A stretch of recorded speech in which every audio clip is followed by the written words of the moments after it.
Hi, everyone. Today I want to talk about what is real and what is illusion. You may be surprised at my answer.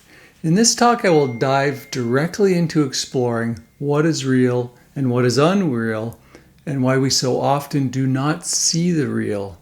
And I also want to look at the profound implications of realizing truth or realizing what is real. When we begin to truly comprehend the depths of spirituality, we realize that its true essence lies in understanding what is genuinely real. I emphasize the deepest sense because spirituality itself can serve a wide range of purposes and fulfill numerous different agendas. It can promote societal unity, provide comfort for us, operate as a form of social control even. It caters to countless other objectives. Spirituality often fails to encourage a sincere exploration of what truly constitutes reality. In fact, throughout history, people such as Meister Eckhart have been excommunicated from their spiritual tradition for pursuing the truth. Spirituality most often functions to divert our attention away from the pursuit of truth or what is real. Consequently, the quest for what is real often becomes the last priority for many people. It is only during times of immense difficulty in our lives that we start contemplating the nature of reality. Such moments might arise from witnessing the death of a loved one, or personal illness, or challenges of aging, a divorce, or any other difficult circumstances. In these moments, a glimpse of clarity emerges, allowing us to consider what is genuinely real, important, and true. In these times, briefly, we experience a glimpse of something greater than merely navigating from one personal drama to the next, transcending the virtual reality that's created by our minds. We see that this virtual reality ultimately leads to suffering, to a sense of disconnection and a sense of loneliness. The beauty of reality is that it exists inherently, requires no searching or pursuing.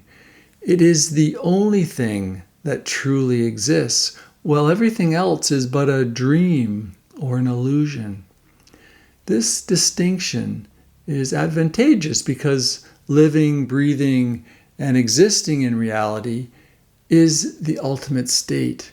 You yourself embody the real, representing the essence of ultimate reality. It's not out there, but rather something that's right here within yourself, and it can be explored and seen from within. When we embark on the journey to realize the true nature of reality, a vital aspect of this process involves closely observing and perceiving the creations in the mind that emerge. They're just simply creations in the mind. Through this kind of inner looking or introspection and self-reflection, we can gain a deeper understanding of how our thoughts, beliefs, and perceptions shape a virtual reality within our minds. And this self-observation allows us to recognize the intricate workings of the mind, how it actually constructs our subjective experience of the world. And during this exploration, it becomes increasingly clear that the thoughts in our minds and the concepts and all these mental constructs is not where we discover what is authentically real. The mind's a valuable tool, don't get me wrong. It's great for navigating the world and making sense of living in our relative life. But it tends to create a filtered and incorrect version of reality. It projects our biases, fears, and desires and limitations onto the external world, distorting our perception of what's actually happening, distorting what is actually real.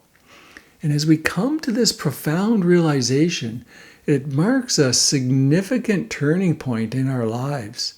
It's not necessarily a step characterized by its difficulty or complexity, but rather by the profound impact it has on our perception of reality and how we move in the world, how we live our lives.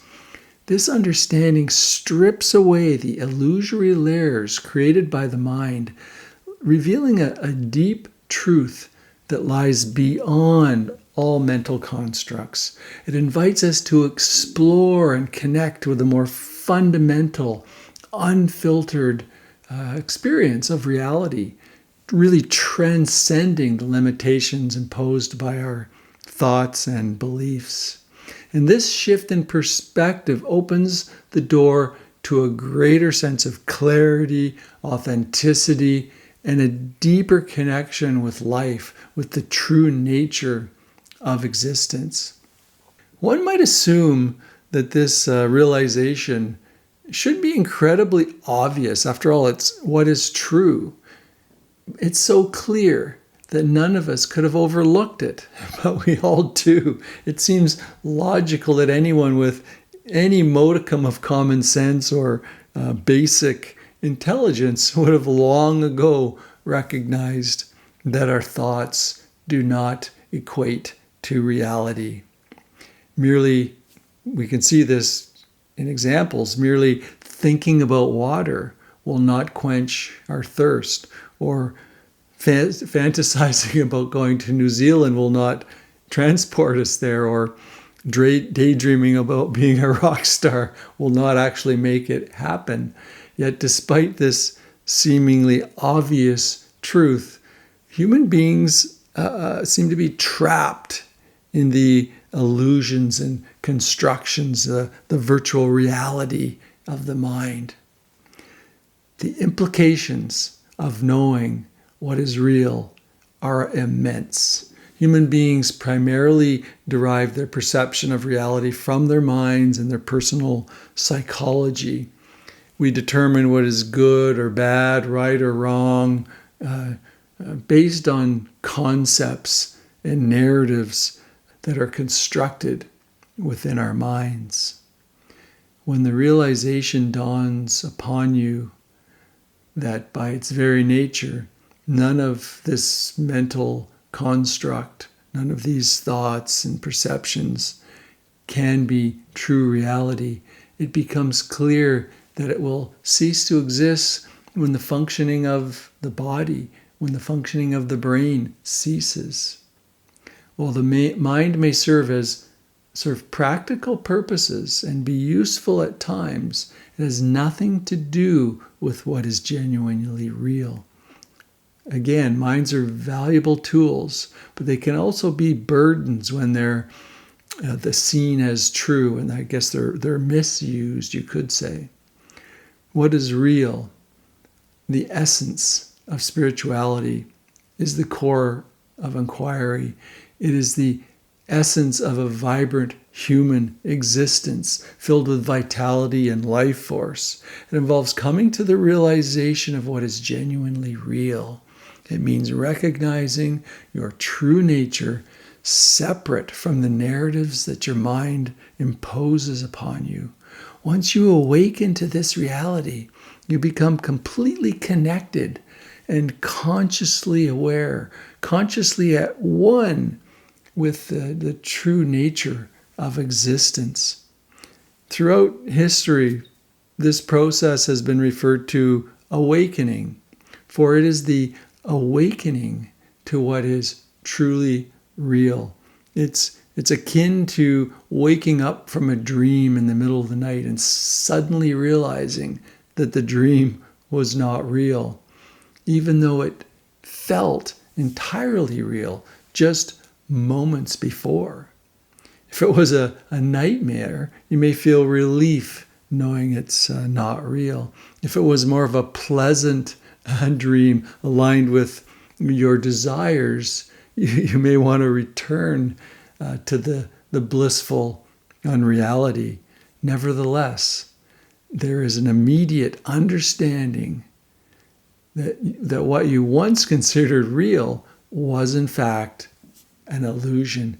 Your entire perception of reality shifts from illusion to truth, from illusion to what you truly are. This yearning or this impulse for awakening resides within the heart of every human being and is the essence of enlightenment.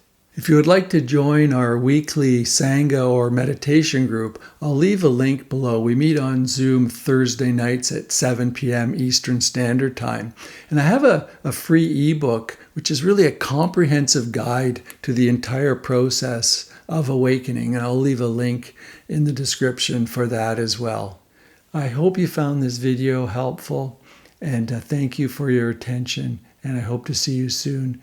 Be well, everyone.